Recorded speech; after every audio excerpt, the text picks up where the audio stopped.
Hello, this is part 2 of a 3-part behind the scenes series for my new short film, Away from the Ocean Crashing into Shore.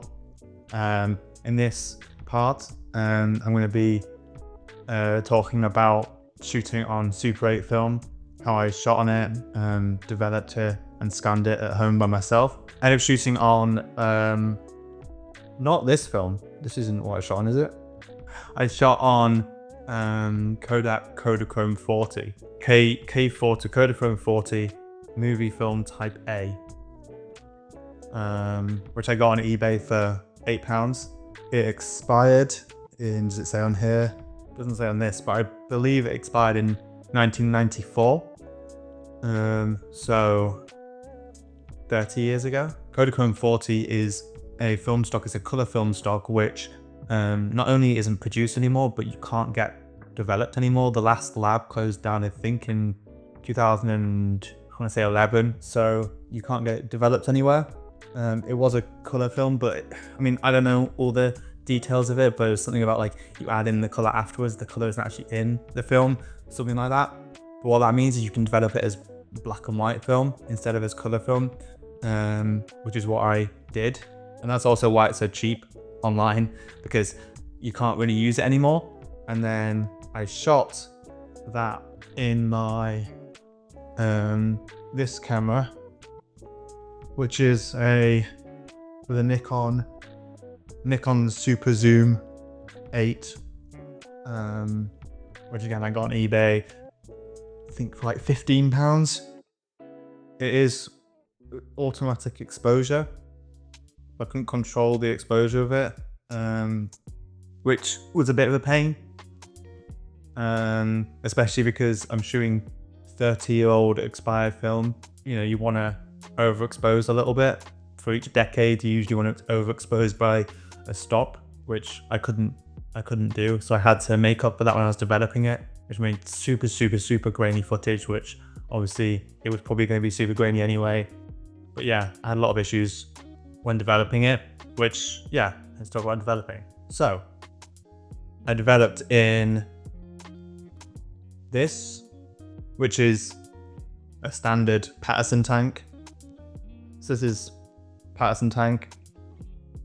So you usually would have reels in here for developing like 35mm film or 120 film, but like photography film, that's what it's made for. So usually when you develop Super 8 film, if you want to develop it at home, you either need to have a specialized tank or you do it in a bucket or something like that. But I mean, I didn't trust that anywhere would be probably light tight, and I wanted to see what I could do with this. So I ended up spaghetti developing it, where you basically bash open the cartridge in a dark bag, bash open the cartridge, take out all the film, and you just trying to be as gentle with it as possible. But I mean, at the end of the day, it's going to get scratched up, it's going to get, you know, beaten up. So, you know, basically just pulling it out and shoving it in here, because it doesn't fit. So it's all spilling over everywhere. It's a very messy way of doing it. Put this on, which again, because it's not in a reel, it's not light tight. So I did it in dark as well, to try and, you know, make sure it worked as well as possible.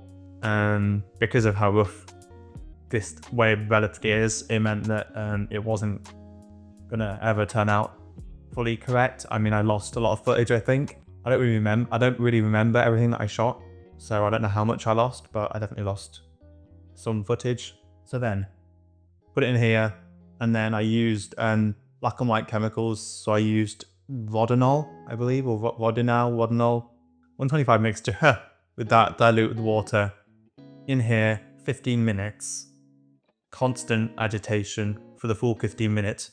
And usually you want to be pretty like gentle because of how it is, because it's like just shoved in there. It's not going to be neat.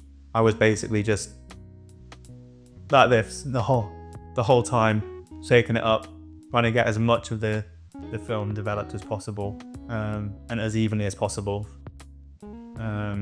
That's the best way I could think of doing it. I haven't seen much of people talking about it online. I think there was one forum post that I found which kind of mentioned how someone had done it in the past.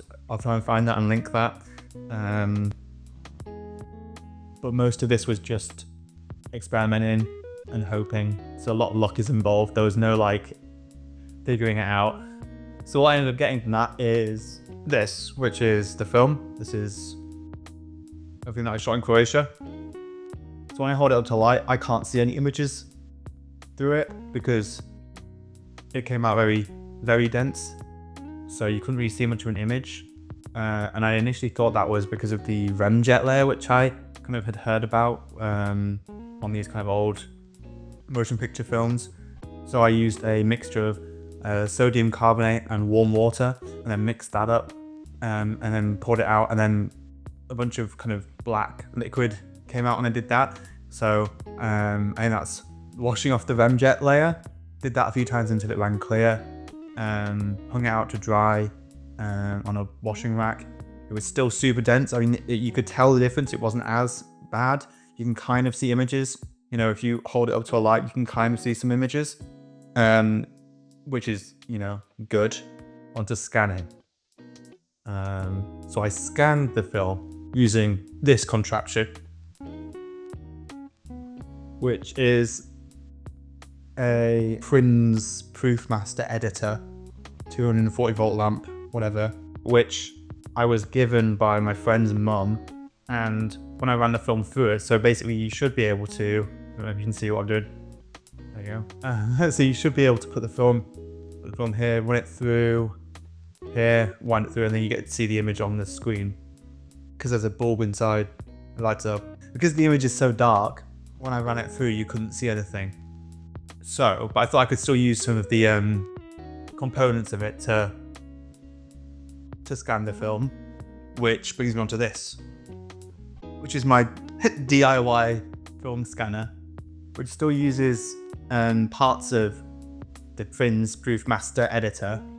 So what I use from this is this plate thing, which basically means that you can only see one frame.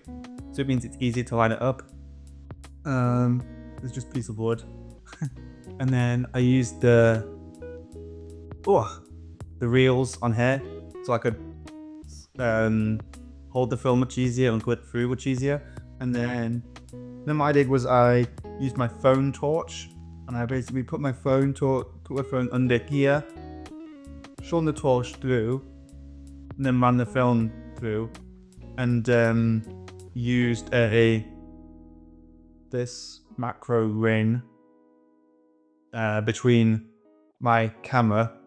I used my Helios lens, I think, and then with the macro filter means I can focus really close to the lens. And then I pulled the film through one frame at a time, trying to get it in focus. It's super hard to focus when you're that, you know, macro. I did that for every frame.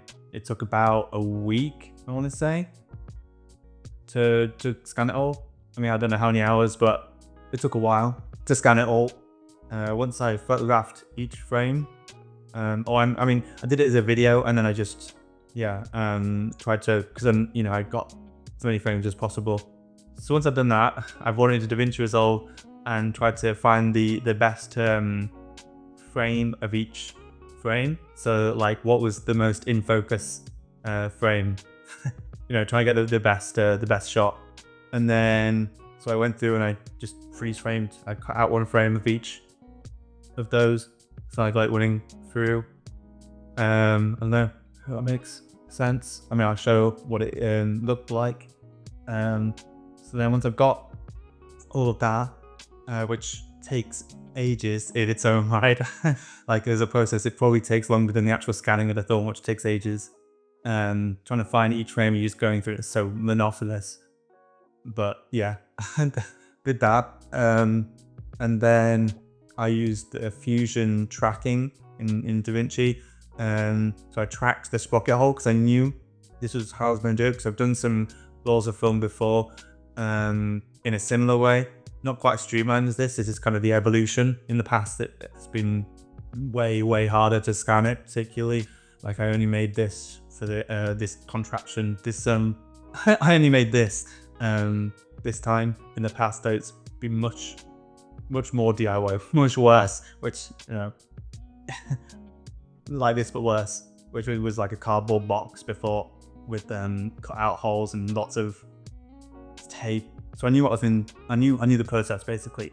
I knew that I was gonna have to track the sprocket hole. So I made sure the sprocket hole was visible in each of the frames, because in the past I've had issues where the sprocket hole hasn't been visible in every frame. So I made sure it was visible, and then I used the tracking to track the sprocket hole and stabilize the footage to the sprocket hole. It messes up sometimes. You've got to manually go in and change it, but for the most part, it automates the process like really well. Works pretty well. Yeah, and then once I got that, I then stabilized it some more by hand, mostly looking at the rotation, because that doesn't really help with the rotation. It just the location, so it kind of stabilizes it in terms of location, but it still is kind of jiggling all over the place with the rotation.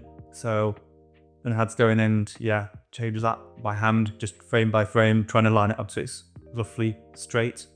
And then I applied. I made a grade for that and then color graded that. So it's black and white, inverted. I used a ton of dehaze on it because, again, it's super dense image. You basically get a cloud of grey with little bits of lighter grey, little bits of darker grey when you're scanning it. Which that's another thing, is when I was scanning it, sometimes you're looking at these frames and it's like you can't see anything. There's nothing in that.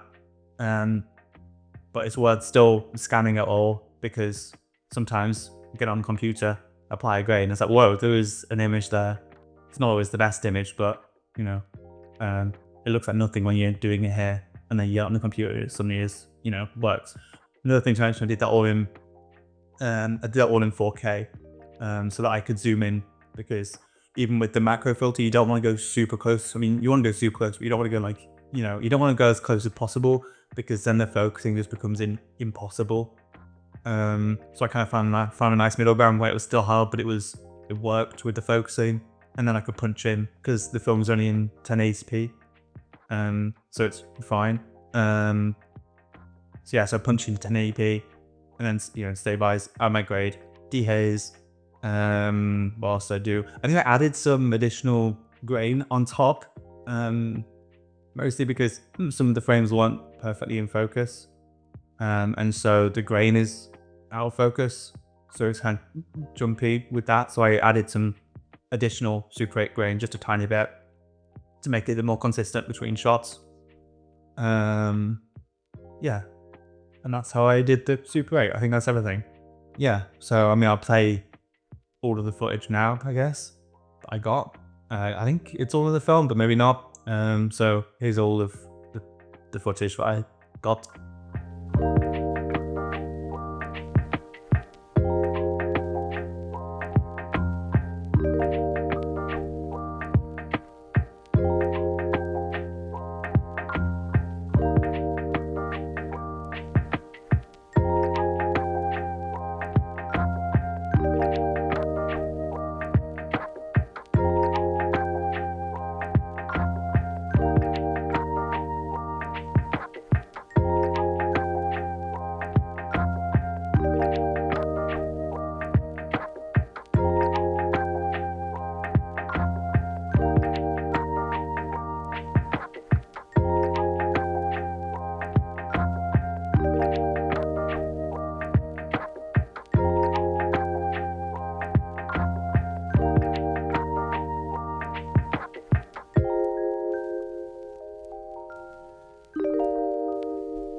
So yeah, that was kind of meandering, and I think I got all the information that I needed to in there. So keep an eye out for part 3 of this series. Behind the scenes, we're going to talk about the VFX, which I also did. I mean, I did everything in the film, so we'll talk about the VFX, which will be quite interesting as well. Yeah, watch the film if you haven't already. Away from the Ocean Crashes and Shove. It's a long title. It's taken from an Alan Watts quote. Yeah. Thank you.